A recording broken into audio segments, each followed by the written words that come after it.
Bitcoin ETFs were supposed to make sell-offs less painful. Michael Saylor's strategy was supposed to be a one-way Bitcoin accumulation machine. We've heard this. In the last couple of weeks, both of these theories got stress tested. And if you're holding either, you might not like the results.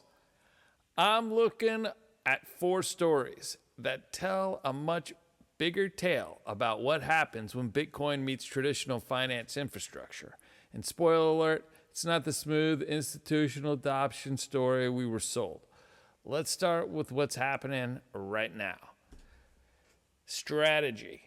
The company formerly known as MicroStrategy, the one that made buying Bitcoin with corporate treasury its entire identity, just received shareholder approval to do something nobody saw coming. They can now sell Bitcoin to buy back their own stock. That's a major reversal. Read that again. The company that spent years converting every available dollar into Bitcoin, that issued bonds to buy more Bitcoin, that made Michael Saylor the face of corporate Bitcoin adoption, can now do the exact opposite. Meanwhile, Bitcoin ETFs were supposed to bring institutional stability to crypto markets.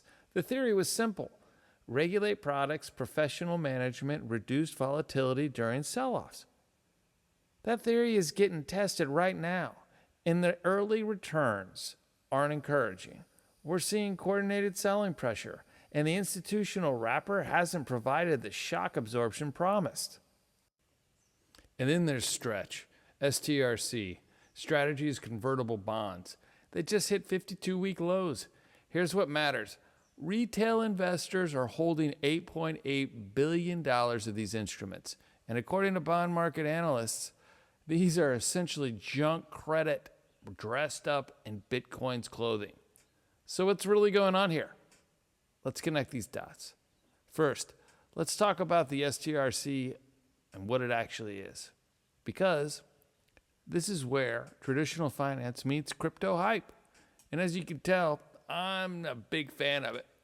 Most people holding it don't understand the mechanics. STRC bonds are convertible notes. That means they're debt instruments that can convert into strategy stock under certain conditions.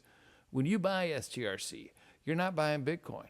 You're lending money to strategy at a low interest rate, betting that their Bitcoin holdings will drive the stock price high enough that your conversion option becomes valuable. Here's the bond market reality. These instruments are getting priced like junk because that's essentially what they are. Strategy is loaded up on debt to buy a volatile asset. The company's entire valuation depends on Bitcoin's price staying elevated. If Bitcoin drops significantly or stays range-bound, the conversion feature becomes worthless, and you're stuck with a low-yielding bond from a company with questionable credit quality. The bond market is telling us something that crypto Twitter doesn't want you to hear.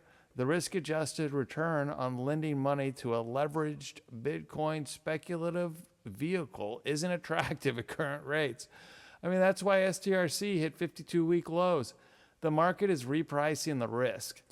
Like and subscribe so you don't miss out on future posts here at Markets Only. Let's talk about that shareholder approval for stock buybacks funded by Bitcoin sales. Yeah, this is fascinating from a corporate finance perspective. For years, Saylor's pitch was simple. Bitcoin is the hardest money. Fiat is melting ice, converting corporate treasury to Bitcoin as the only rational choice. The strategy was one-way accumulation. Buy and never sell. You guys have all heard this before. Orange coin go up forever. But here's what that narrative ignored. Companies have obligations. Debt comes due. Shareholders want returns, and when your stock is trading below the value of your Bitcoin holdings, when you're trading at a discount to net asset value, corporate finance textbooks say you should buy back stock, not accumulate more assets. Now, the shareholder approval means strategy now has optionality. They can respond to market conditions instead of being locked into perpetual accumulation mode. From a fiduciary responsibility standpoint, that's actually rational, but it completely undermines the ideology purity of the Bitcoin maximalist thesis that Saylor represented.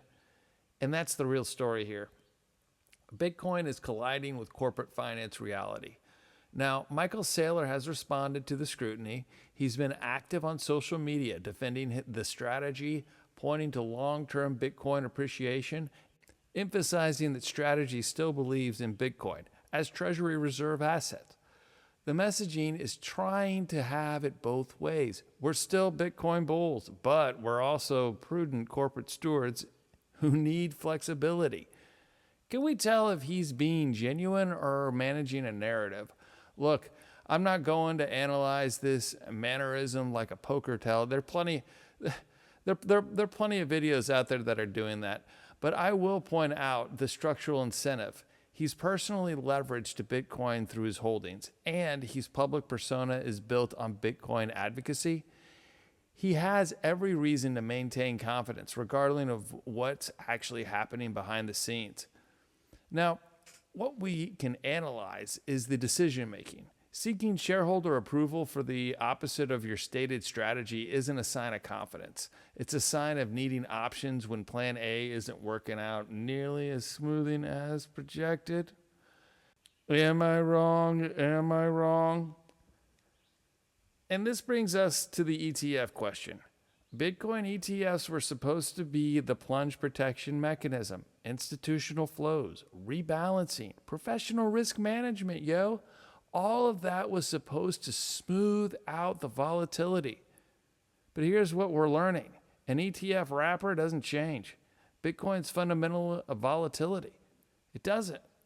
It just changes who's holding it during the volatility. And when those institutional brokers have mandates, risk limits, and redemption pressures, they're not diamond hands. They're selling into weakness just like retail did in previous cycles. The ETFs haven't failed exactly. They're just revealed that packaging a volatile asset into a regulated vehicle doesn't make the asset less volatile. It just means the volatility happens with different participants and potentially different mechanics, potentially even making even worse than what we've currently seen.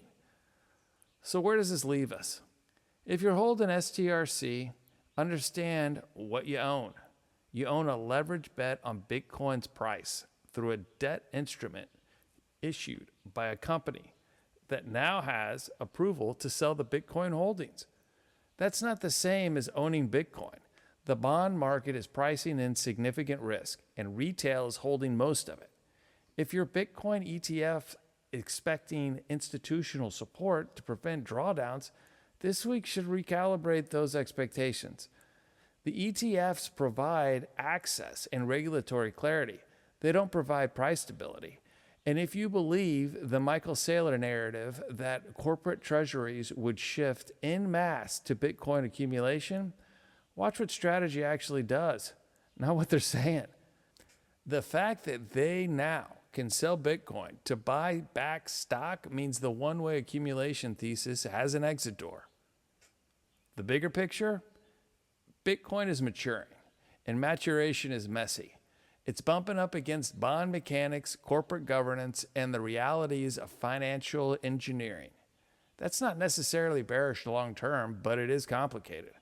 And complexity tends to separate the people who understand what they own from the people who are following narratives. We'll keep tracking Strategy's actual Bitcoin buying and selling activity, STRC pricing relative to Bitcoin, and whether the ETF flows show any pattern changes. Because in financial markets, what people do with their money tells you more than what they say with their own words. So, check back for the record. Here at Markets Only. And remember, be good or be good at it.